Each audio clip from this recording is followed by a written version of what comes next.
Councilmember Burns, will you lead us in the Pledge of Allegiance?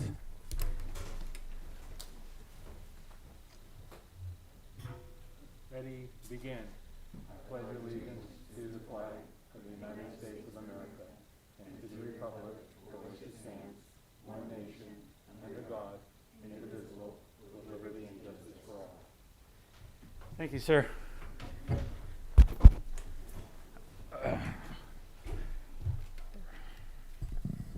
Roll call, please. Mayor Velasquez, Here. Councilmember Perez, Here. Councilmember Burns, Here. City Manager Miller, Here. City Attorney Epperson, and the record will show Vice Mayor Resendez as absent.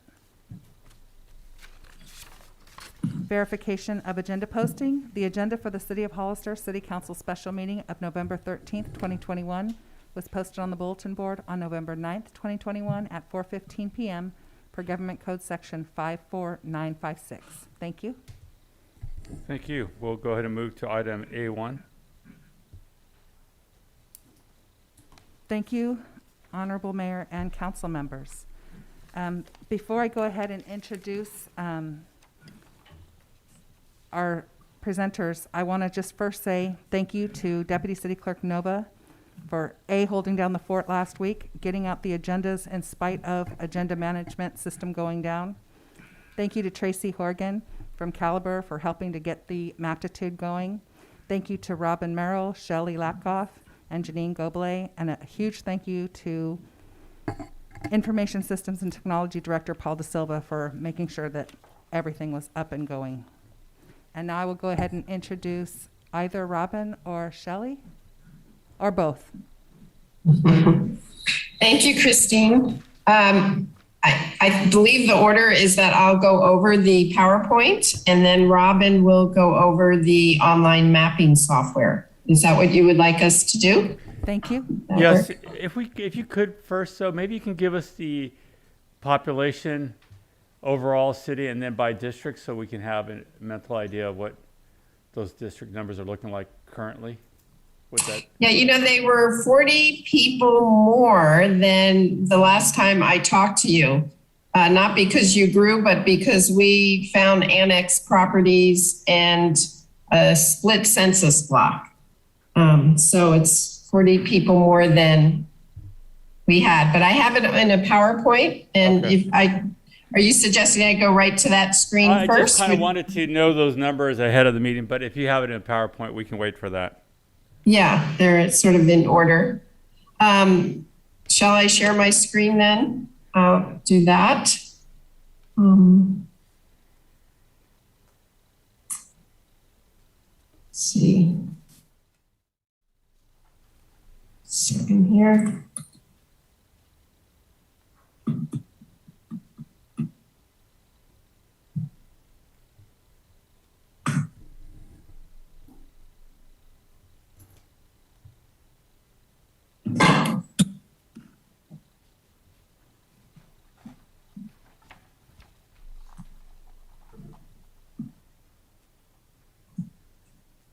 Robin, do you have the numbers you could give while I'm getting the PowerPoint up?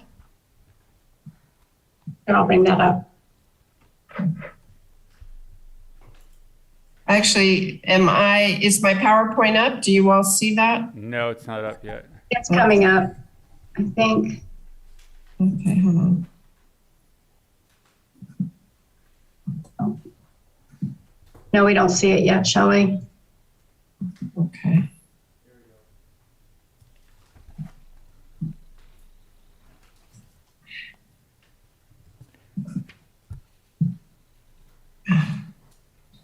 We see it now.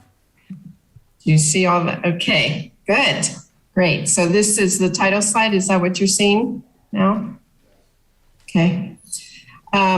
So here is our first official public hearing number 1. I talked with the city council a couple weeks ago and gave you an orientation, but this is the official public hearing, that one of 4 that you will need to have during this process.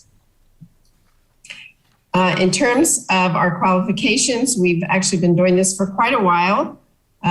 since 1990 census. So this is our fourth round of redistricting. We've helped many jurisdictions, including your own, transition from at-large to by-district elections. And then we helped you redistrict after the 2010 census. And we also are trained as demographers and sociologists as well. So I'll go over what is redistricting, why redistrict, what your current council districts look like, the legal requirements that everyone needs to follow and that we follow, and the schedule, a little bit about the schedule, and then end with communities of interest, because really we'd love to hear from the public and from yourselves about communities of interest. That's an important piece when we start drawing lines. So what is redistricting? Every 10 years, cities must redistrict, which is to adjust their city council districts to make sure that the council district total populations are relatively equal. And we have to use the new census counts. Federal and state laws apply. You have to be done by April 17th, and you're well on your way to do that. The new council districts will be used until after the Census 2030 data are released. And in the event that incumbents no longer live in their council district, they will complete their term of office, regardless of where they live. Now, here are your current council districts. District 1 is very elongated, and that's just because of the shape of your city. And all the others are fairly compact, and we could zoom in if we wanted to see a better view of what your current council districts are. And as you'll see in a moment, 3 and 4 are too small. I believe that's the case, and 1 and 2 are too large. And hopefully when we adjust boundaries, we can also adjust the lines to use better lines and keep communities of interest together if any are split now. So here are some legal requirements we have to follow. There are federal laws. As I mentioned earlier, the council districts have to be equal in population, relatively equal in population. You have some leeway, which I'll go over. There's the Voting Rights Act. Members of protected minority groups must be considered when drawing lines, and I'll show you how we consider them. And there should be no gerrymandering just on the basis of race alone. So you can't have really oddly shaped districts just to maximize the electoral power of some protected groups. And then I'll go over the California Fair Maps Act, which is new and gives very gives strong directives on how this process should proceed. Okay, so let's go to the first federal requirement, which is equality. So here is your size of your city, 41,934 people. Ideally, the council districts would be 1/4 of that, which would be 10,484 people. But you get some leeway, and you get a 10% leeway on your ideal district size. So with the ideal district size of 10,484, you have a leeway of 1,048 persons. And what that means is the difference between your smallest and largest district, or the least or most populated district, cannot be more than 1,048 people.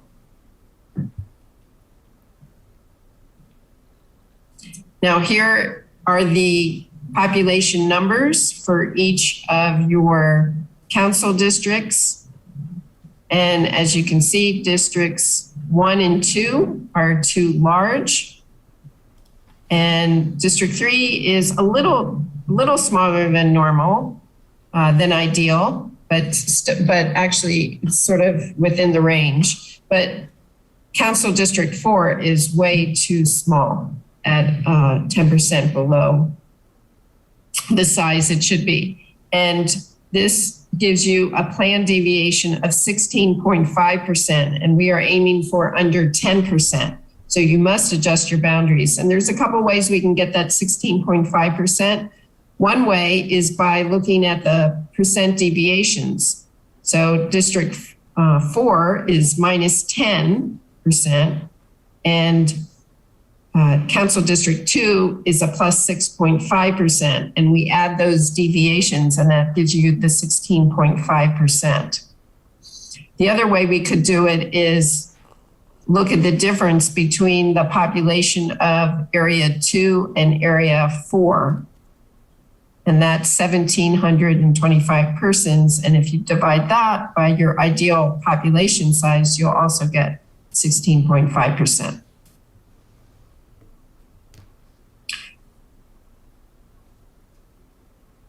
Okay, there's, as I said earlier, this is 40 people more than what I had shown you earlier a couple weeks ago. Okay, now let's go on to the Federal Voting Rights Act. And this is sort of the exact language. Single member election districts should be drawn so that members of protected groups have the ability to elect representatives of their choice. And you only have to do that if you're in a court of law, if the protected group is sufficiently large, geographically compact, and politically cohesive. But the main thing is that members of protected groups should have the ability to elect representatives of their choice. And I'll show you how we apply that when we're drawing lines. So the main thing is that you should not divide minority populations, protected groups, or overly concentrate them. And this has been cutely named cracking and packing. So the first diagram, the top diagram, is cracking or dividing a minority population. And you can see we're drawing the lines to divide the group. And then that would not allow them to elect a representative of their choice. Shelley, I'm sorry, I'm going to interrupt just a second. That's page 13 for anyone following along. Okay, thank you, Christine. And then there's overly concentrating the population or packing, where you put the minority population together so much that they don't have influence in another district when they could have. So ideally, you would have, in this case, the minority populations would be in 2 districts, and they would have the ability to elect representatives or at least influence the election in districts 1 and 4. So that's practically speaking how we translate the Voting Rights Act. Complicating matters was a Supreme Court case after the 1990 round of redistricting. And the Supreme Court said, after seeing this particular plan from North Carolina, this area 12, this red here, line here, was a district. And what they were trying to do was maximize the African American population.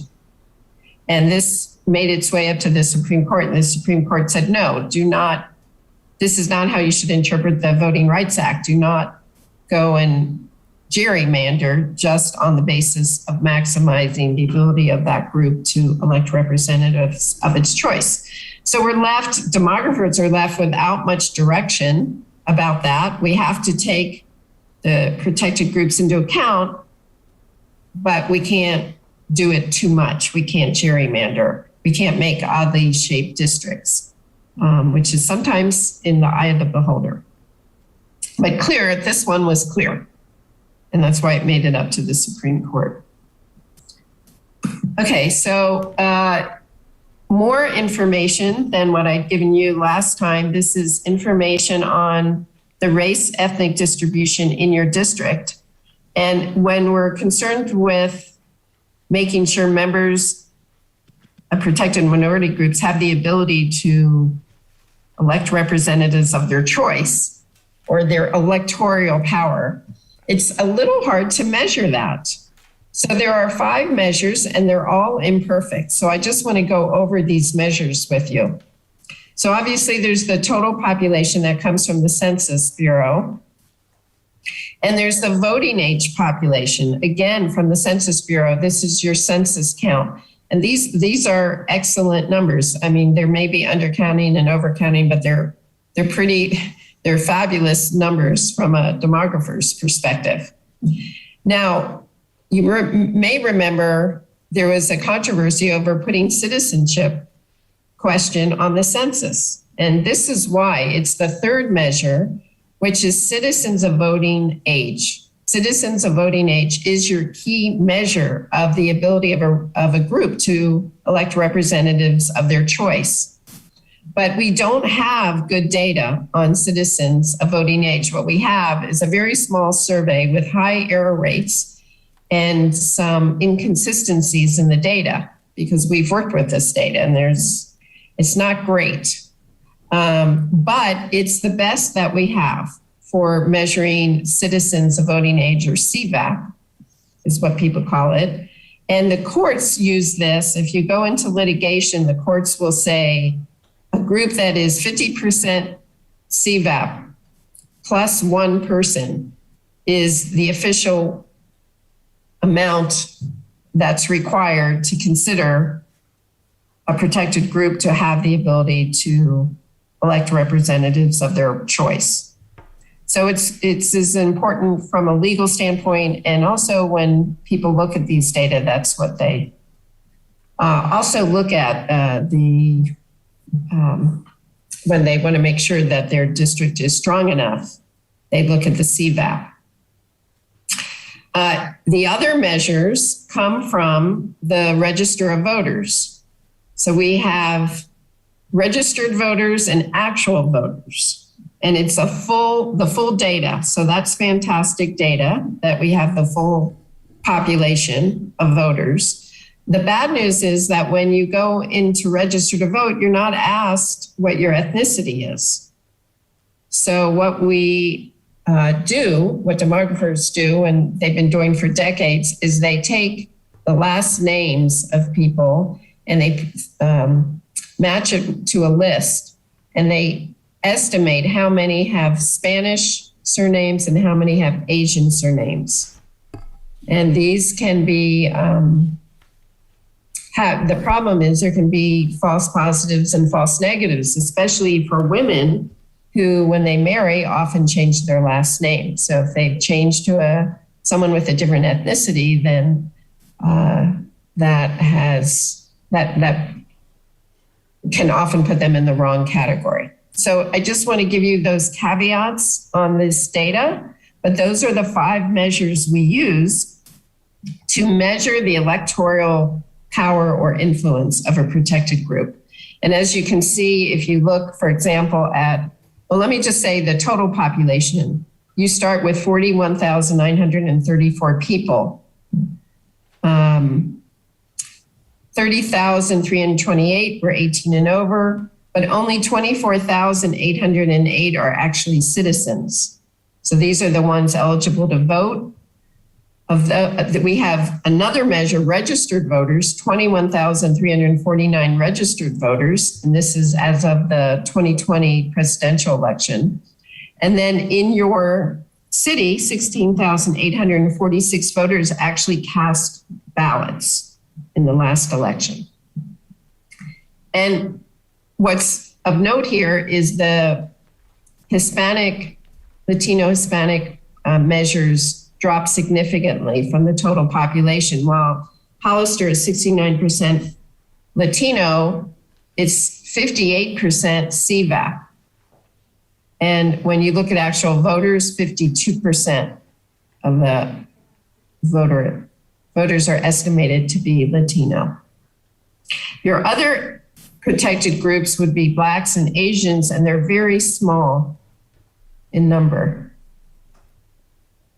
So they would not meet the criteria for the Voting Rights Act, but in the spirit of the Voting Rights Act, if Asians and Blacks were concentrated in particular neighborhoods, you may want to make sure that they're not divided. Okay, and these are the data that we will give you for new plans, and this is the current plan. It's a lot of data here, but it's these 5 measures: the total population, the 18 plus, citizens, registered, and actual voters. And we're going to give you the total population and then these percentages. So you can see how they vary by council district.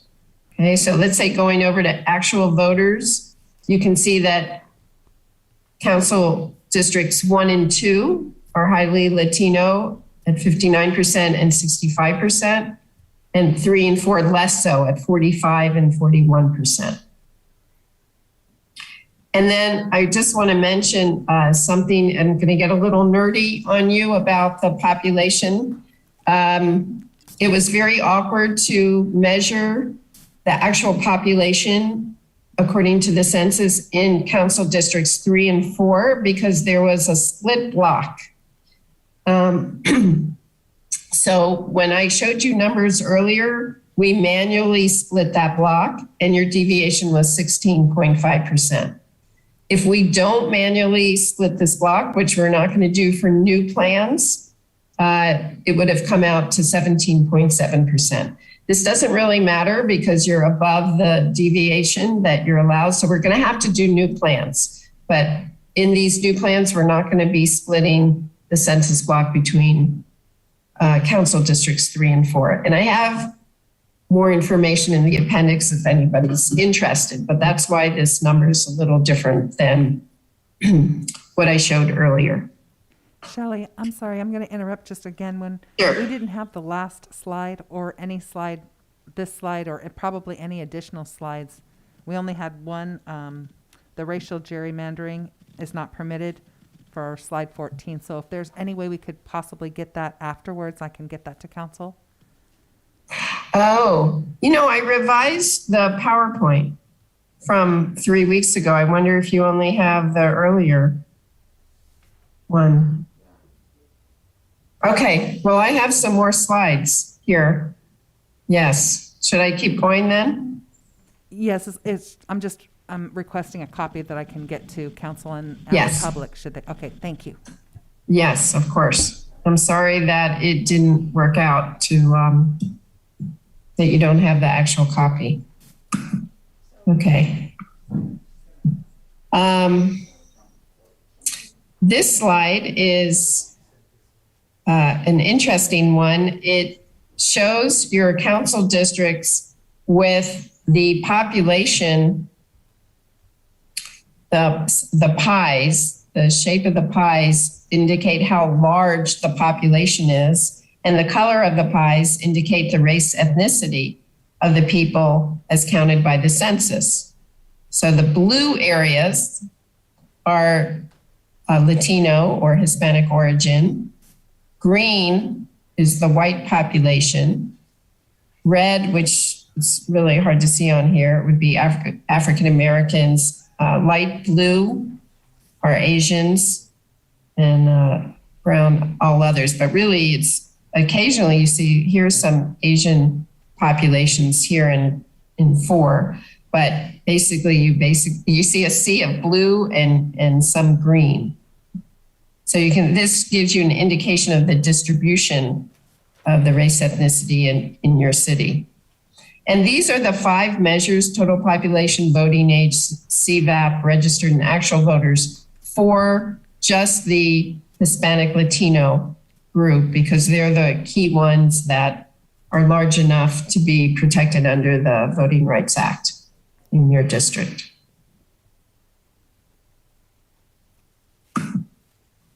So now I'm going to turn to the Fair Maps Act and talk about that. It's a new law, as I said earlier, passed in 2019. It really makes some big changes to how we conduct redistricting efforts. It applies to cities and counties It does not apply to the smaller groups like school districts or special districts, but it does apply to you because it applies to cities. And it's first to encourage residents to participate in the redistricting process. You need to maintain your website for 10 years. You need to have translation services upon request. You need to have ways for the public to provide testimony and feedback. And you need access to public mapping data and software. And you need to hold at least 4 public hearings. And this is the first of those 4 public hearings. And there's some specific protocols. This meeting, the first one, you cannot have any maps. So I could not present a map, and the city staff or the council members should not be presenting maps, no maps at this hearing. However, the public could present maps if they had them. There should be at least one of these 4 public hearings after 6 p.m. or on a weekend. And so that this public hearing satisfies that requirement. Your meetings should have definite start times. So if you do embed them in part of your city council meeting, you have to stop and start at the particular time that you say you're going to. And then there are noticing requirements, 5 days notice for public hearings, and the adopted plan must be published. That means on your website and available 7 days prior to adoption. And again, you're in good shape based on our schedule that we've done. It should not be a problem. The other thing the Fair Maps Act does, it says when you draw lines, here's what you should pay attention to. Here are the criteria that should be used when you're drawing the plans and in the order of this. So first and foremost, you have to follow federal laws. And second, things have to be geographically contiguous. So they have to be touching. You can't have an island off. So those are really basic requirements. And then third is that geographic integrity of communities of interest. So communities of interest have risen to the top of the optional requirements. And especially do not split communities of protected groups. Fourth is, doesn't really apply to you because you are a city, but so I'll skip that. 5, easily identifiable and understood boundaries. So the more major streets we can use, the better. Geographic compactness, and your current council districts are pretty compact, and that no political party consideration should be given to the drawing of maps. Now, going on to your schedule, you must finish by April 17th. And right now, your staff has scheduled the following public hearings: December 11th, where we will show draft maps, January 8th, and January 18th. And the last Tuesday is at 6:30 p.m. in the evening. So you're well in the spirit of the Fair Maps Act, conducting all your meetings during the times that they recommend doing so the public can participate. You have already,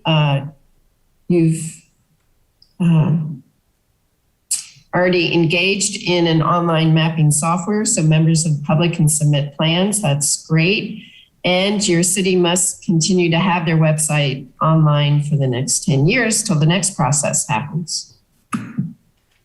And then I want to end with communities of interest, because this is where you would like public testimony if people would like to provide that, is to tell us what their communities of interest are. So in particular, that should be within a single council district. So communities of interest that that's also geographically compact. So things like recognized neighborhoods, especially where, say, maybe housing growth might be anticipated, could be a community of interest. But in general, areas with similar living standards, similar income and educational levels, similar race and ethnicity. So we would say to the community, what is your community of interest? And before I end there, I just want to mention that there is an appendix, which you'll get a copy of, where I talk about that, get nerdy about that split block between districts 3 and 4, and also some definitions. But we should really end with, this question: what is your community of interest? And with that, I will stop sharing my screen.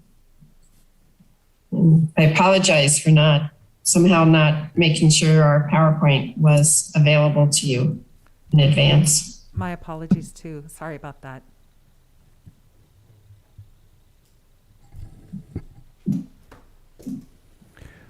All right, at this point, do we have any questions from council members? Go ahead, Councilmember Burns. Thank you, Mayor. Shelley, I represent District 4, and so I have a couple of questions that are probably very simple, but I need your comment. So with regard to District 4, we're currently in the process of increasing our communities through future and already approved development. We certainly have some new housing that's going to go in off of Fairview between Sunny Slope and Airline Highway. And so I'm wondering if there's an opportunity to factor that in. I know that right now, as I recall, we're probably on a 5-year completion rate for that housing, and it's significant. So let me start with there, and then I have maybe 2 more follow-up questions, please. So we have to use the official redistricting data, which is from the census and the statewide database as of April 2020. What we could do, if your fellow council members agree, is to make District 4 smaller than the others in anticipation of this housing growth. But you have to stay within that 10% deviation. So maybe make it like minus 4% deviation or a minus 5% deviation or even a minus 3% deviation. And hopefully don't make it larger than the ideal council district size. Thanks. And so I presume that could be done on a formula. Last time I checked, if I understood it correctly, for any typical new single-family residence, isn't it, there's a formula where it's 2.5 or 2.7 persons per household at a minimum? Well, that's not relevant, actually, because we're not going to take that into account. We have to take the population that we get out of the census. What I'm saying is that when we draw the plans, we can keep District 4 small, a little smaller than the ideal, not a whole lot smaller because you only have a little bit of leeway. But just keep District 4 a little smaller in anticipation that there will be housing growth and more population there. Okay, and so is that something as a council we would need to decide on relatively soon so that it would allow for you to do your work factoring that in, or is it something we would deal with after the fact? Well, it would be good if your fellow council members agree. I could try and do that. I can't promise that because there are a lot of constraints, but we can try and do that if people want, and I can certainly do at least one plan like that. And the public can also do plans themselves that put 4 slightly smaller than the other council districts. Oh, okay, and I know that we're not going to talk about maps today specifically, at least from the presentation perspective, but I'm wondering, having spent a lot of time walking District 4, I can tell you it doesn't feel that small to me, having walked it all. but there were some confusing areas as I try to walk and reach out to prospective residents in District 4 versus other districts. And from my perspective, which is a layman person's and simple, is it really would simply make most sense for a cleanness of redistricting and defining the district would be to simply expand District 4 north of Hillcrest Road over to whatever the street is, I forget, that's Margaret Mays is on, but that neighborhood right there. and then to expand it or readjust the lines west towards Memorial Drive. And I think that would, my sense is, again, a layperson's, but my sense is we're going to have to expand District 4 north and west. And of course, as I understood you say, District 3 was also too small.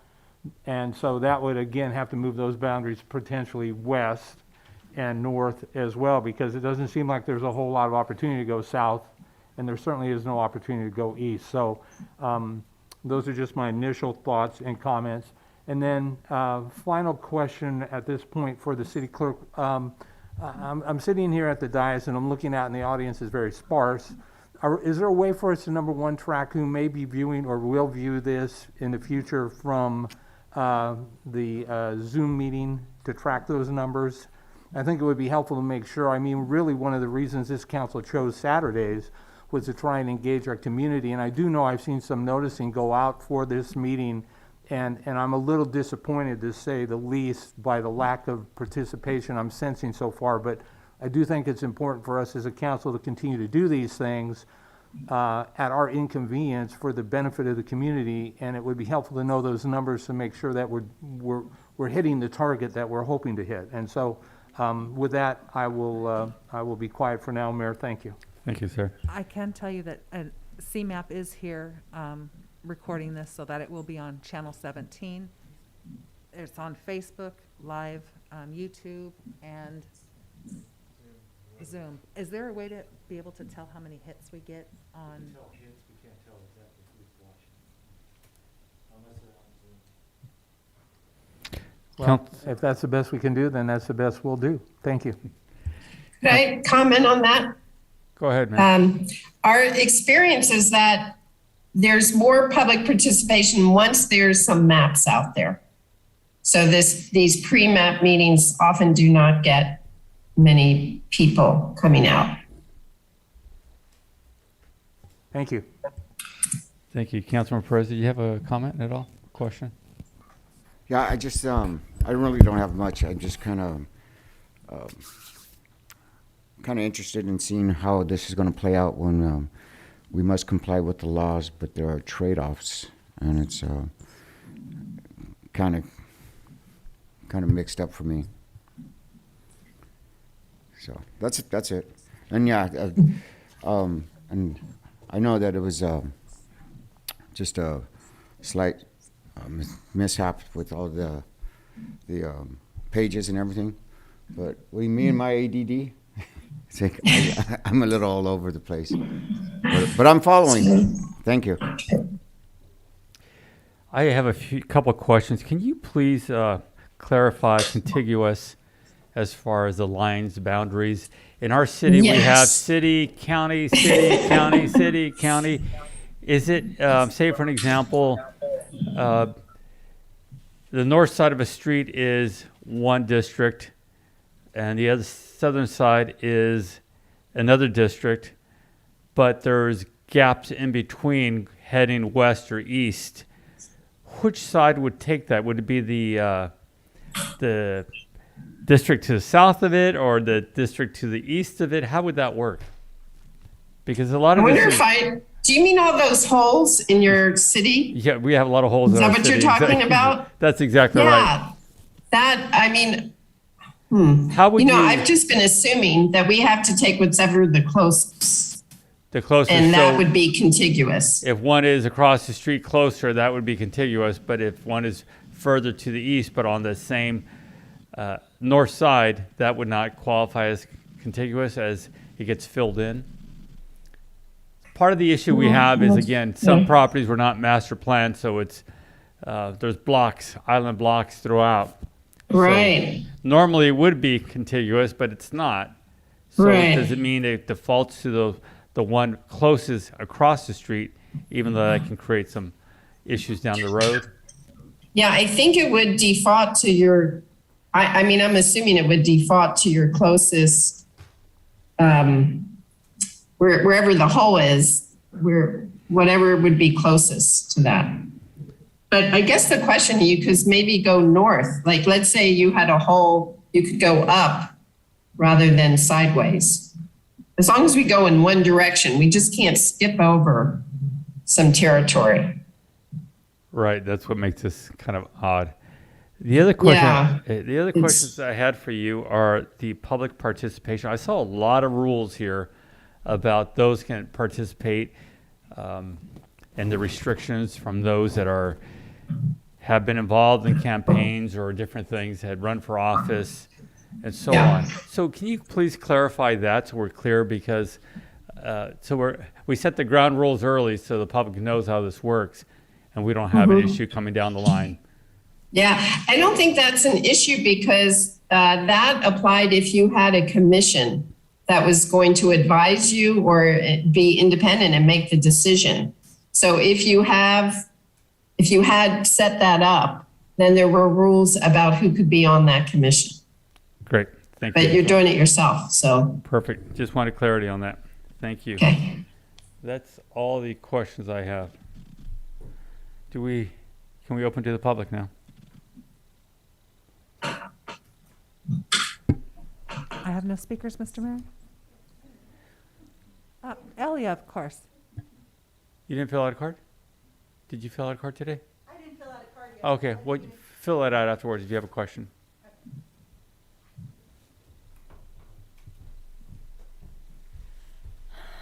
Good morning, Mayor and council members. Elia Salinas. So I am disappointed that we didn't have the whole slide given to the public because I think the most important parts were missing, and I would really like to see that. But I know that I'll get a copy of it later. All I ask is when you start going through these maps is that it's not self-serving to you at your current district. If it's going to change a couple of blocks, and those are the blocks that you're familiar with and you walk and you know those neighbors, don't make a decision that you want those blocks back. There's an issue right now that I'm having with the Board of Supervisors is that they came up with and it's, to me, in my opinion, it's self-serving. They literally don't want to change anything. They want it to be. But that is what the census is all about, is because it brings on changes every 10 years. And one of the things that Councilman Burns, you brought up, is that it's based on the census and for today, 2020, and not for the population that's going to come in a couple of years when those houses get filled up. You do have a very small, margin. I would definitely want that margin to be included because that is a large population that's going to be coming in, but it's going to take years.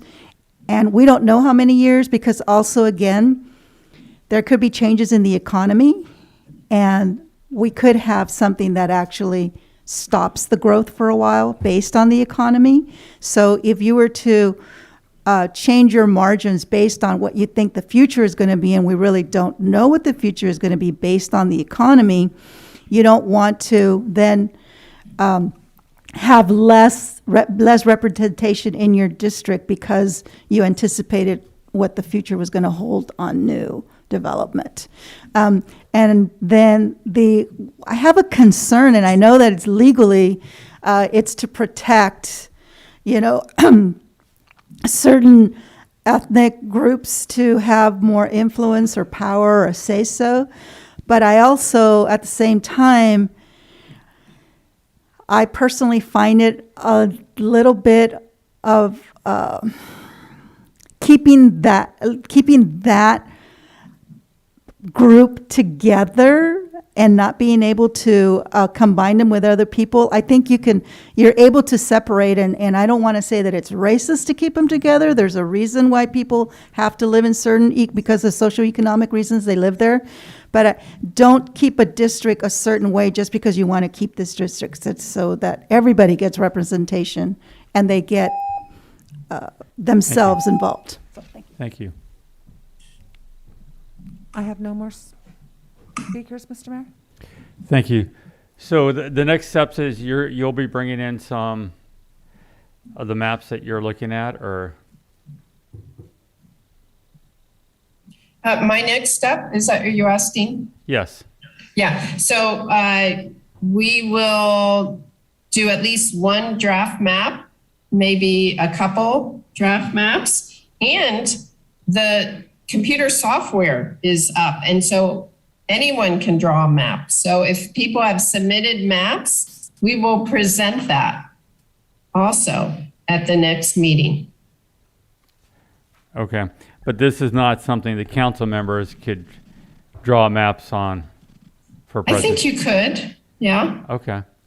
I Yeah. think Mr. Burns had made a really good point, and I think what we're seeing in our community, matter of fact, I would like the previous population count from the 2012, but what we're seeing is really growth in some of the newer neighborhoods, and Mr. Burns made a good point, because some of that growth he pointed to, or some of the lines he was talking about, are new homes that are out there, and then there will be more growth in his district, for an example. And the same thing's happening in District 1. There's a lot of residential growth going on over there. So it's it's an interesting industry. I wish you well. But I think actually our city lays out pretty well. I don't see much of an issue as far as the adjustments you're going to be making here. And I'm looking forward to working with you in the near future here. Good, thank you. Councilmember Burns has another comment. Thank you, Mayor. Mayor, I was hoping that we could have these maps put out, I'll say well in advance, but at least within maybe a week of the next meeting, so that the community has time to digest and reflect on those, and also ample time to submit their renderings as well. And so that would just be a request I would make through the mayor. A good point. So we have time to really look through it. So you're asking us to post the agenda at least a week in advance? Perfect, thank you. All right. So we don't have any other questions or comments. Do you have anything else you'd like to say before we close the meeting? Well, yeah, Robin Merrill is here, and she can give a tutorial on how to use the online mapping software Oh, that'd be great. so that you all can play around with it. People can go back and look at her tutorial, even if they're not here now. Go ahead, ma'am. So Robin, you want to take it away? Yes, thank you, Shelley. Good morning, everyone. I'm very happy to be here with you today to provide an overview of the online map drawing tool called Maptitude for Maptitude Online Redistricting. And in short, we call it MORE. CalPERS calls it MORE. I'll go over exactly what the demonstration will be so you have an idea of what to expect. We'll start with how to create an account because it is an online application. So users using it for the first time will have to create an account. Then I'll go over the overview of MORE, including the tools and where to find them and what they do. And then we'll give a short demo on modifying districts. And then we will go to Q&A, and I hope you have lots of questions. I'll share my screen with you now. Do we have a picture of the? We do. No, we don't. Yes. You do see it? Mm-hmm. Okay. I'm gonna move it, so hopefully it'll stay in your sight. Do you still see it? No, we see. Your son? No. We see I somewhat. see your son. That's Chase. Okay. We're thinking it's your son, but Yes, that's my son. He's away at college, so deal. I have to have a picture of him up on my screen. Okay, let me try again because I don't want to stare into my Maybe other screen. Maybe you have to stop sharing and I'm reshare. gonna try again, yes. Yeah. So let me get it up first and then hopefully this will work better. His shirt, that's a nice shirt.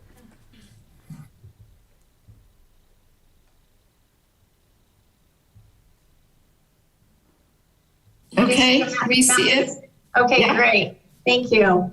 Thanks for your patience. There will be a link posted on the City of Hollister's redistricting website that will take you to the online application called MORE. When you click on the link for the first time, every time, this is what you will see. If you're a first-time user, you will need to create an account, and I will go through the process of how that works. So down here in this bottom left white box where it says new user, you want to click on new user. And then you start to fill out this information, your name. You will create a password, and it tells you what the parameters for the password are. You will confirm your password, and then you will type in an email address that you would like to use. And the email address is important because that is how you will accept your own. If you want to email a plan to yourself, that's where it's going to go. And this is the email address that you're providing to the city. Then you will click on the CAPTCHA to say that you're a real person. And then you will create user, click on create user. Now I've already done this, gone through this process. So I'm going to click out of this. And then once you go through that, this is what you will see every time you open up the application. So I'm going to open the application using my credentials.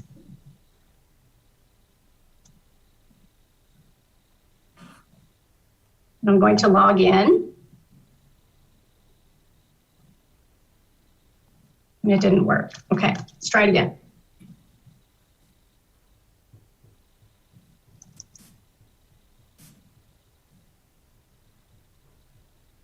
Second time's a charm. Okay, now I know that I'm into the application now. And like I said, I've played around with this, so I've already got a couple of plans in here. When you log in for the first time, you will not see any plans right here because there won't be any plans created by you. However, there are 2 plans already in the system. The first one is the current plan, which represents your current council districts. And the second one will be a blank plan if you want to start from scratch. So I want to open, let's say I want to create a new plan. If you create a new plan, this is the 2 plans that are already automatically in the system, the current plan and the base map. And the base map is just a blank slate, so you can start from scratch. We highly recommend that you start, especially if you're getting started for the first time, to start with the current plan until you get familiar with how the program works. There's a lot to it. It can be overwhelming if you're doing it for the first time, but hang in there with it. It's like any other software program. After you've been in and out of it a couple of times, you'll start to feel familiar with it and everything will go a lot better. So that's what we recommend, is to start with the current plan. And what you want to do is click on current plan and then hit create. And now this is another important feature. If I just click on OK, it's going to open the current plan. But what you want to do is you want to create a copy of the current plan so you can always go back to the current plan as a starting point. So I'm just going to give this a name. I'm going to call it Robin and today's date. And I'm a high believer of using dates, so I can go back and say, oh yes, this is my first one, this is my second one. You can say plan 1, plan 2. You can call it anything you like, whatever makes the most sense to you. And I click on OK, and it's going to open your current council districts. Now, I've been on this site several times already. This is what you will see when you open it for the first time. Caliper has embedded in a quick start guide for you to use, and it will be your best friend, especially at the beginning. Anytime that you have a question, oh, I'm stuck, how do I do this? This quick start guide will most likely tell you how to do it. I'd like to say too, at this point, most tools in the application work using a toggle. So for instance, this quick start guide is under the help button. If I click on help, it'll pop up. If I click on help again, it'll go away. So for the first time, you're going to get the quick start guide right away. At the very top of the Quick Start Guide, it goes over how to create an account. But we've already done that, so I'm just going to cursor down a little bit until it gets to part 2. Now, this is the part of the demo where I'm going to go over all of the tools that the application has to offer that will allow you to make modifications to districts. This little, in the Quick Start Guide on the right panel, this little picture here with these red highlighted bubbles explain and demonstrate what the tools do and where you can find them in your big map window here off to the right, left where your map is actually sitting. Before we go through number 1, I'd just like to point out that this dark blue ribbon on the top menu has some additional tools, and I will go over those later because they have to do with tools that you will use after you've already created a map. So the first, number 1, the first red bubble here, shows you this set of tools right here, right on in your map window, and you will use these tools a lot. Another nice feature of this application is if you hover over any of the tools, a little yellow window pops up and tells you what they do. So that's a very nice feature. So for instance, this first one on the left displays the initial map. The second one, the plus sign, you can draw a rectangle. Let's say I want to zoom in on area 2, and it brings me right to area 2. Maybe I want to move the map over a little bit, so I click on the hand to pan, and now I can see more of area 2. If I want to go back to seeing the whole map, I click on the initial display button, and it brings me back to show the whole map. The reason why this map looks not quite centered is because of the Quick Start Guide. So if we were to hide the Quick Start Guide, you'd have a more centered map. But I'll just bring it over here and then open up our Quick Start Guide as we use it. The minus button zooms out, and the I button is like every I button that you've used. It's an information tool. If you click on anywhere on the map within your city limits, it will give you the information of a particular census block. It will tell you what elementary, secondary school that you've clicked on. Any layer in the map, it will give you information about. It will give you the street name, any landmark point, and of course your city limits. So those are the 5 tools that you will use a lot. Number 2, 3, 4, and 5 are the tools that you will use to actually modify districts. And I'll go over each one of those. They're in the 4 corners of your map. So display is number 1, districts is number 2. I'm sorry, display is number 2, districts is number 3, redistricting 4, and changes are 5. So let's talk about number 2, the display box. These 4 toolboxes open and close with the 3 horizontal lines on each box, also known as the cheeseburger. Got your top bun, the burger, and the bottom bun. So we click on the cheeseburger to open up the box. This window shows you all the layers in your map. So if you click on layers, it will show you all the layers and which layers are turned on. The map will always default to showing all the layers that are included. And you can tell that by this white check mark in the blue box next to each layer. So let's say you don't want to see elementary and secondary and unified school districts because they're just kind of clouding your map. You can turn them off just by clicking on the box. My session has expired. I have not seen that before. Something new every time. Okay, so I've turned off my elementary, secondary, and school districts because I don't need them to show right now, and I can come back later and turn them on if I need to. And I'm done with this layers map window now, so I click on the cheeseburger to make it go away.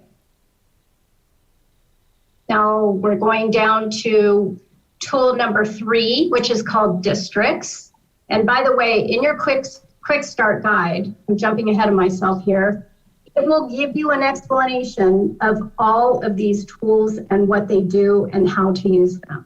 So like I said, your help button is going to be your best friend to get this quick start guide opened. If you forget anything and you need to go back and refresh your memory, just follow these red buttons and cursor down. So now we're on the bottom left toolbox, which is the districts box.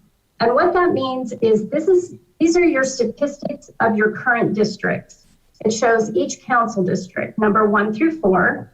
And on the very top here in tiny letters, it tells you how many districts you have, which is 4 in your city. And it will also give you the ideal population that you're shooting for each district. And for the city of Hollister, it's 10,484.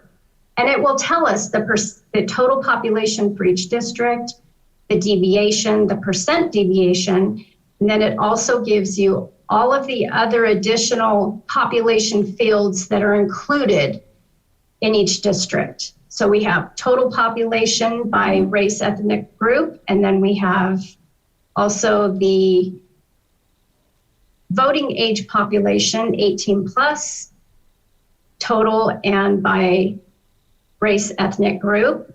And then cursoring over, we can see that we have CVAP, which is citizen voting age population by race, ethnic group.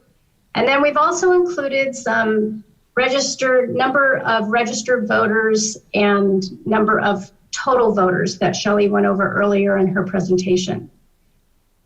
If you don't, there's a way to make this box a little bit more manageable. If you're only looking at certain population fields, you can click on this, forget what you call it. Anyway, I'll just keep going. There are certain fields that you can hide.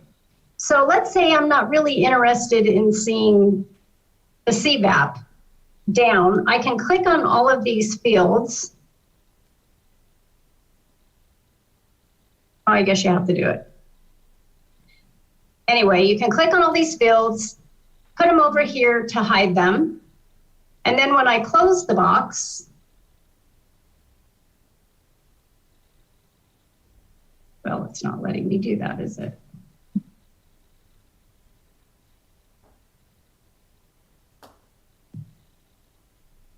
It's theoretically going to hide those fields. I'm not sure why that didn't work. This is the filter, is the term that I was looking for. If you just hit your exit button, it'll close out of the filter box. So that's your districts field. That gives you your district statistics. The fourth tool up here on the top right is your redistricting toolbox. This is the toolbox that you will use to actually modify districts, to make changes, to move census blocks from one district to another. You have your target district where you want your blocks to be moved to. You have your source district where you want your census blocks to be moved from. So if I want to, now we know that districts 3 and 4 are underpopulated. So I want to move some population from district 3 to district 1. I would click on my source as, from 1 to 3, I would click on my source as 1 because I want blocks to be taken out of 1, and I want them to go into district 3, so my target is 3. Your selection is blocks, and there are 3 different ways you can select blocks. There's the pointer tool, the circle tool, where you can draw a circle around blocks all at once, and then there's the shape tool. So let's say I want to click on multiple census blocks at one time. I click on my shape tool. Now this is district 1 right here, and I want to put those in 3. So let's say I just want to move these blocks. I click on the area that I want to select those blocks. And when you're back to your starting point, you double click.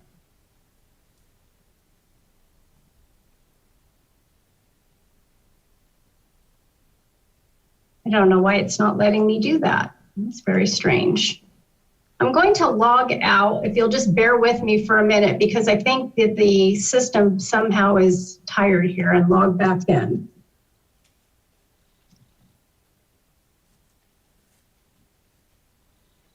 And hopefully we won't have that problem again. Okay. Let me just start all over again here with sharing. You're doing great, Robin. Thank Yeah, you. it's just Wow. for some reason hanging up here and it doesn't like it. Okay. Let me go back to screen share.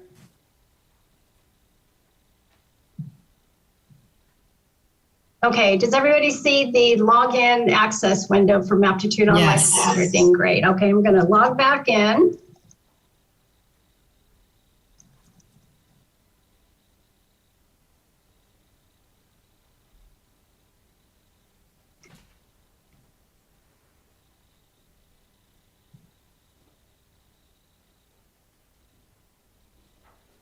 Well, you could start with your plan that you just had, right? Yes. But I logged into I just opened up a different map, and it's fine. Okay. Any of these maps will work. Do the same thing, open up my quick start guide here. So I put you back to where we were. Now let's see if we can make a change here that shows you how it actually works.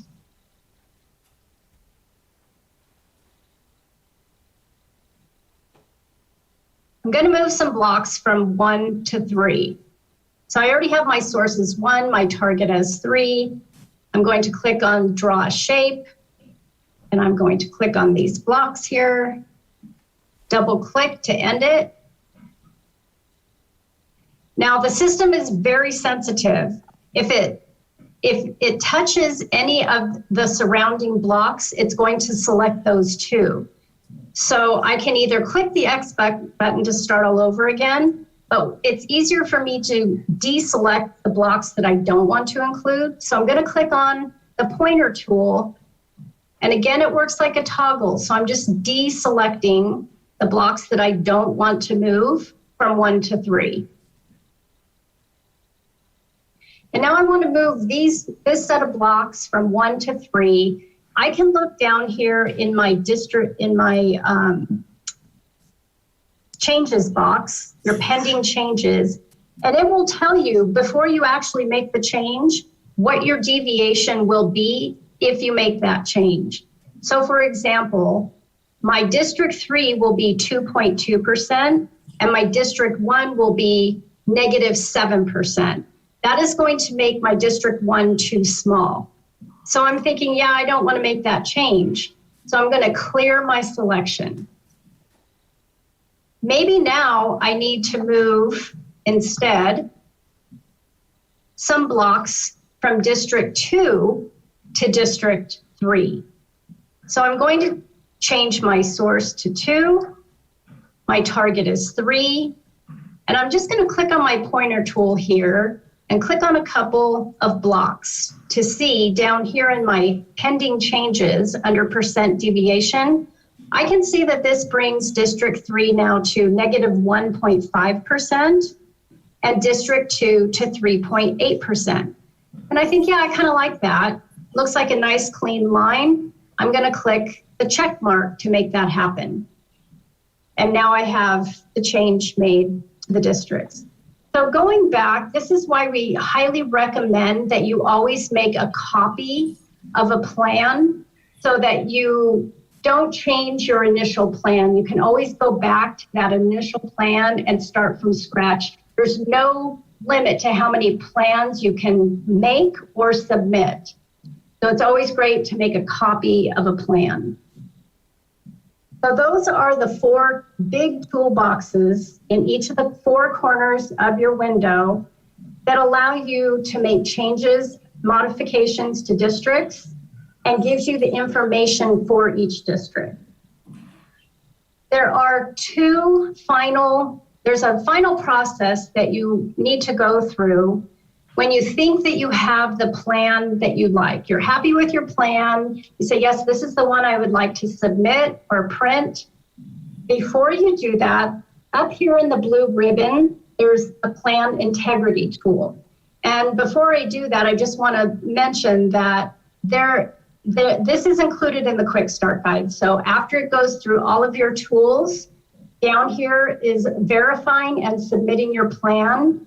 It walks you through the purpose and how to verify your plan. So basically, the verify plan tool is just telling you whether or not you have a valid plan. There are two measures here that it goes through. One is find unassigned areas. And when you click on it, and what that means is it's making sure that you have included every single census block in at least what it is assigned to a district. So you have a complete plan and you're not leaving out any census blocks. So in this particular plan, if you start with the current plan, you will see there are no unassigned areas. So you click on OK. If for some reason you're starting from scratch, you're building your own districts, and you click on your plan integrity, find unassigned areas, and it will show you if you have any unassigned areas, it will give you a list of those blocks and a little magnifying tool that you click on, and it will take you right to there, and it'll highlight that block so that you can assign it to a district. The second plan integrity tool is find non-contiguous areas. Now this is a little tricky with the city of Hollister because you do have two areas that are non-contiguous.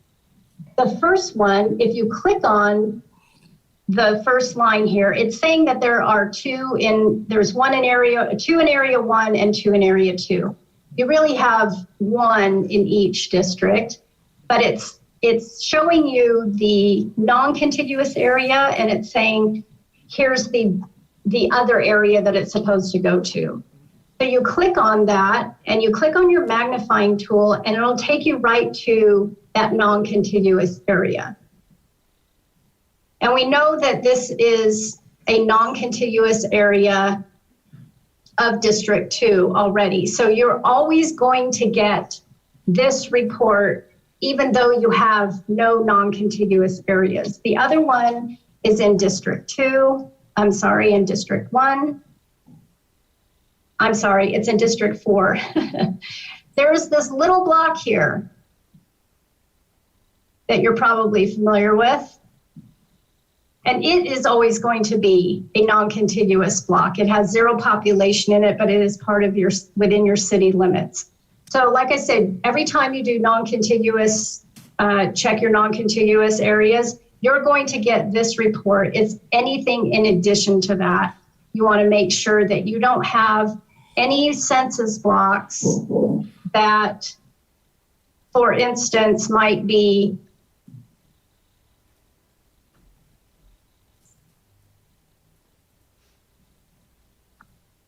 if you're changing a boundary line and you end up with maybe a block right here, I'll just use 3 as an example. If you have a block right here that you somehow ended up assigning to number 1 over here, it's not contiguous, it will tell you that. So those are the 4 main tools on how to modify districts. And then the last thing I want to share with you is if you want to submit your plan to the city, there are 2 ways to do that. You click on the Share Plan dropdown. You can either submit to administrators or email the plan files. And let's go over email plan files first. It is going to ask you, where do you want to email the plan file to? You can email it directly to the city's redistricting email address, which is over here in contact. If you hit contact, you can email the city directly with a message, a question, or you can email your plan to the city directly. So you would type in here, redistricting@hollister.ca.gov. You can type in your any message you want to say. This is my plan. I'm resident, Joe Smith in district, whatever message you want to convey to the city, you can fill in there. And then you're telling it what to add, what geographic files. And the geographic files are what make up your plan. You can click on Esri shapefile, or you can click on Maptitude for redistricting. Either one will work. And then you click on send, and it will send your plan directly to the city. Now, Paul and I played around yesterday with sharing a plan to submit to administrators. And I'm not sure if that is up and running yet, but when it is, you can type in a message here, and then you fill out all of your information. And I will tell you that we tried this, and all of these blanks here have to be filled in. They're all requirements. And then you click OK, and it goes straight to the City of Hollister's redistricting email site. And basically what that does is the same thing as emailing it. And going back to the email, you can email a plan to yourself if you'd like, or you can share with all users. If you say, this is a great plan, I want everyone on the site to see it, you can share your plan and click OK. And what happens when you do that is when somebody when you go in to open more, you can go to the Share Plan tab, and you can see if anybody has shared a plan. So maybe your neighbor has submitted a plan, and you want to see they've shared a plan. You can open their plan, and you can make a copy of it and adjust the districts for that plan. So that's another way you can start by adjusting districts. And then the last thing I wanted to show you is this really cool reports tab. If you click on reports and click on population summary, it will give you the opportunity to include all of the population statistics that are included. It's those data fields that are included in each block and summarized by district. So let's say I want to see all of these, and I'm going to put them in my selected columns and click OK, and it will give me a report of my plan. So you can see all of the data statistics for each of the 4 districts. And then if you go down to here to what we call percent deviation, total percent deviation, it will say, oh, your plan is at 5.37%. That's another way to get a nice summary of your plan, and you can either download it or print it to PDF or print it out from your printer. And I believe that wraps up the demonstration, and I would love to answer any questions you have. Okay, any questions? Councilmember Burns? Thank you, Mayor. Robin, first of all, thank you for the presentation. You did, for the record, state that you hope there are a lot of questions, and so I'm going to fulfill your request. Thank you. So, first of all, can you confirm for me that there is no cost to anybody that uses the plan to use the app for Maptitude? That is correct. Yes, anyone that wants to draw a plan, there's no cost. The application is up and running, or will be. I don't know if it's published yet, but it will be published soon. And if it's not, so yes, the users only have to give information. They have to create an account, and then they're ready to go. Perfect. And so then, with the information that they provide to Maptitude to create the account, do you know what is actually done with that personal information? I believe the information is only stored for purposes of documenting plans. As far as caliper, I don't know if I understand your question correctly. As far as what caliper does with the information, or Well, actually, what anybody might do with it, you know, sometimes you go to an app and you start using it, and all of a sudden, you get all kinds of additional things you didn't really ask for or have interest in, and I'm just curious if we know what the consequence is beyond using the app, and so. As far as receiving emails unwanted emails, is that Sure. what you're asking Yeah. about? Yeah. No, Caliber keeps it to purposes of submitting plans to the city only. There Okay. will not be any extra emails sent to you no unwanted emails will be sent to you. Okay. Excuse me, Councilmember Burns, if I may just add to that too. There is a cost for analyzing submitted maps, of which the council has already approved 20 to be submitted. If we go over that, it's $250 per map, just so you know. I'm sorry, so so if we go from 20 to 21 submittals, it's how much money? $250. Per map thereafter? It was $250 per map anyway. Okay. But council approved at the meeting that we approved, that you let me roll the money over. You approved 20 of them to be submitted. So we are able to do 20 at this time. If we go over, it'll be $250 per map. So then, is there any kind of a monitoring device? Because if people just go crazy, which I kind of hope they do, honestly, but we want to make sure that it's that they're complete and that it's just not somebody just playing to play with the app. And I could be that guy, incidentally, because I'm going to mess this up more than anybody else. I don't know, Robin, is there a way, is there criteria Yeah. on?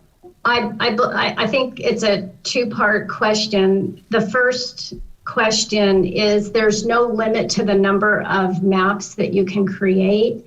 And when, Christine, you referred to that you have 20 maps that Lapcoff and Gobelay are going to analyze, then we'll know when those 20 are up. So those are the 20 that you're worried about, not the unlimited number of maps that people submit or play around with. It's only the maps that that people submit. I believe Paul and his team can tell on their IT end how many submissions. Correct me if I'm wrong, Paul, but just by listening to other clients' conversations about this, they can go into their server and see how many people have logged in, how many people have submitted a plan, and it's, I believe, tracked by IP address. Yeah, that information you could probably get from Caliper. I could work with them on getting that. They're hosting your site. My apologies. Yes. Right. It's not our internal site. We're Right. hosting it with them. Yeah. Okay. But I can't tell how many email submissions we get from the public when they get emailed. Yeah. Okay. Then that would be a question for Caliper then to ask them. We want to monitor. We'd like to get a report of how many submissions we're getting, how many people are logging in, creating an account. They can tell you that too. Okay, well then I would actually ask that we do get that data from Caliber on a regular basis. I won't define or ask, or I don't really know what regular means in that comment, but whether it be once a week, once a month, or whatever, I think it'd be helpful for council to be able to track that data. And again, I hope that we do spend whatever's necessary to get the community's participation, but it would be good to track. I think we have a responsibility to do that as well. So, and Paul, I think you might have just answered this, but when these emails are sent to the redistricting address, are you the guy that monitors this, or who's going to actually physically get this information? It's going to go to the city clerk's office. They both have the access to the redistricting email, and also, obviously, I have that capability also. So between the three of us. Okay, and so that when this information comes in, will there be some sort of a standardized acknowledgement that, dear Tim Burns, thank you for your submittal, we appreciate it, we're going to move it forward, this is trash, get rid of it? That would probably be more, I don't know, Robin, were you getting any acknowledgement that the email was sent on your end when you were doing these testing yesterday? Yes. Part of them. I don't know if I got all of them, but that's a very good question. It's a little bit different with the City of Hollister because Caliper is hosting, and this is the first jurisdiction that we've done this with Caliper hosting. So, Okay. yeah, well, that's something that I can check with Tracy at Caliper too. And And I, if not, we can- can make Could sure I that add happens. something here? Two things, because all the shared plans will go to the redistricting email address, you, the staff will know how many submissions there are of actual submissions. Correct. And then you will send that to us when you're ready to do that. So you'll have a count of how many plans we're doing so far. We're checking for you. And second of all, if you want to do acknowledgement, that you could do an acknowledgement from that email. So perhaps that's what Councilmember Burns is suggesting. When you all get a plan, maybe to send out an email that says, thank you, we received your plan. Thank you, Shelley. And I have a question to that because that's we can definitely do. But when a map is submitted, as Councilmember Burns stated, is there a way for us, I mean, are you analyzing every single map that's submitted? Or is there certain criteria that says, okay, this is okay to be analyzed? Well, we would normally analyze everything that you give to us, but you all could look at it first if you want. If someone feels comfortable seeing, like, is the plan deviation okay? Right. So we would be looking at it for the same criteria that you gave us to draw a map. So making sure that the populations are even, that they're as a boundary touching to the next one. We would be checking all of that. And if it didn't comply, it wouldn't go to you to be analyzed, correct? Yeah, you could do that if you're finding that you're swamped with entries. I actually think that would be a good parameter regardless, and I absolutely think it would be something that staff should look at as opposed to council, because obviously we could be perceived as having an interest, which we may or may not. And so to have an independent set of eyes on it that understand the technology, I think would be very helpful. Okay, moving right along. So when I saw the demonstration, I saw where it talked about when you move blocks, that it would show a percentage of the change. Will that actually also, I couldn't see it from my perspective on the dais, but will that also show the number of actual residents or registered voters that are in that block? Yes, you can cursor down and see all of the fields, and it'll give you the data statistics for every data field. Okay, I think that's Total helpful pop, too. CVAP, voters, yes. And another thing I'd like to mention, because I forgot to do so earlier, the total population, the label in each block is the total population that is showing, so that you can see if you're zoomed in and you're making changes to a district, you can see the total population for each block. And Councilmember Burns, I don't know if you turn around, if you might be able to see that better. Okay. Yeah. Yeah, okay. And then, and I'm about to wrap up, I promise. I guess my last two questions and maybe a comment in relation to this process is, have we, I know that we've scheduled public meetings to discuss this at the formal level, but have we given any consideration to maybe hosting a workshop where people such as myself are technology challenged, and it could be helpful to actually provide people with hands-on. I know I've learned a lot of computer programs in my my older part of my life, but it was through a lot of trial and error, and it was through a lot of commitment and help from others that I was able to actually accomplish my intended goal. And then my final question is there a process whereby potentially some people don't have access to the internet, they don't have access to a computer, have we considered provisions for people that might have that challenge as well? And that will complete my questions and comments. Thank you, Mayor. Thank you, everybody. Thank you.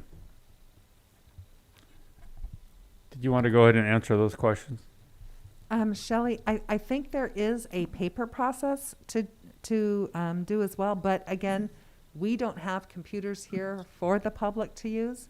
Part of this being CMAP'd and being recorded is because Robin took the time to go over exactly how to do it, this would kind of be the video that you would go to once you're on your computer, and you can rewatch it and it will walk you through it. But I know that there's also a way for people who don't have a computer to use a paper process. And Shelley, I don't know if you could maybe explain a little bit more on that? For some clients, we have done that. We have set up paper, what we call pieces. We break the city into pieces, where we think people might be interested in moving around pieces. It would still require a computer, though we could also have it printed out on a map, and people could sort of draw on the map what they wanted. That was not an election that you all chose, because that was an additional fee, and you chose the online software. But if you wanted to do that, there'd be an additional fee for us to do a paper map with pieces on it, where people move around those pieces, which actually people use that, our experience, more than they use the mapping software. But your city is so small that the mapping software might work as long as people are willing to invest the time in learning the software. But if we can do that for you, the paper pieces kit, if you like, but it's for an additional fee. I'd actually like to explore that as an alternative as well. And then I guess my final thought, actually I've extended beyond, but it seems to me that there are computers at the community center that could be used for this process potentially. And so I'll just throw that out to the city manager and staff to consider that as well. I, for one, am much more of a physical guy. I want to be able to see it, touch it, smell it, play with it, move it around. And I like the pieces idea very much for somebody of my age with my lack of sophistication. So thank you.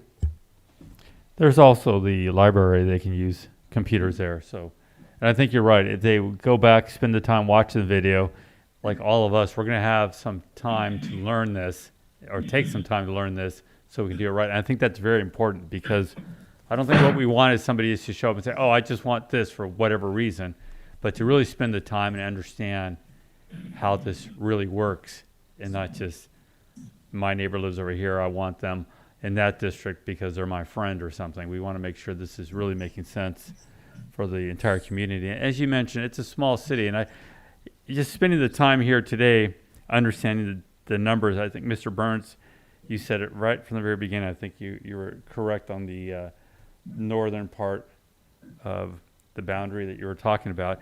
And I think we can all, as we know our district, as you mentioned too, you walk your district, you know that pretty well. Mr. Perez knows his district and what really makes the most sense. And I think we can get to that point relatively quickly and easy. So I just want to say thank you to you all for taking the time this morning to go through this with us. Any other questions, comments? Go ahead, sir. Yeah, no, I just want to make a comment. Thank you for your presentation. I also think that, you know what, I don't think our numbers are way off. I don't anticipate this being a long, drawn-out thing. I think simple is best. But I wanted to thank you again, and thank all the public for coming in on your Saturday. That's it. Thank you. Is there anything else that you want to bring to our attention before we adjourn the meeting? One thing it's very important, and I forgot to share it with you. So I'm just going to share my screen and open the application one more time. Can you see the application? Yes. There's a way to change it from English to Spanish. The guide comes in Spanish as well. So I just wanted to make sure that everybody was aware of that. It's very important that it comes in several different languages, Portuguese, Vietnamese, Chinese as well. Wow. Thank you. Thank you. If there are no further questions, is there a motion to adjourn? Actually, I have one Go ahead. speaker who would like to speak. I'm sorry? Elliot But we would already like to closed the speak. public comment. We went through that already. She didn't realize that the map portion would be split into two. Split what in two? I'm sorry? Well, the presentation was split in two, so I spoke, I have questions. Go ahead. Yeah. Thank you. So my only question with regards to the software, so that a lot of people don't submit, if the numbers are off, like someone's just joking around, not that but let's say that they really, is there a way that you cannot submit that the program will not accept it as a map for submission, so that someone is not just playing games and just, playing a puzzle out there? That's just my question. If the software, so that way, I understand we only have 20, but is there a way for the software to stop from people submitting something that would just not be acceptable either way on the program? So there isn't. Okay. Because if there's only 20 and it's 250 for how many more then? Because we did this with the county, did this, and people were playing with the maps out at the county fair. And so I think it's a great idea. I was thinking about also the community center. You could have a workshop at the community center. I think there's 10 computers out there available. Like the mayor said, there's also going to the library. But if you wanted to do a workshop, the community center would be the place to go, because you can actually have a large volume of people, and then they would just have to wait around to, you could have a class in the community center and then have 10 people at a time go in and try to play with the program there themselves. So thank you. Thank you. No one else? No one else. Thank you. Thank you. Is there a motion to adjourn? So moved. There's a motion. Second. Motion is second. All in favor? Aye. Aye. Motion carries. Thank you, everyone. Thank you. Thank you for the presentation. Thank you, Shelley. Thank you, Robin.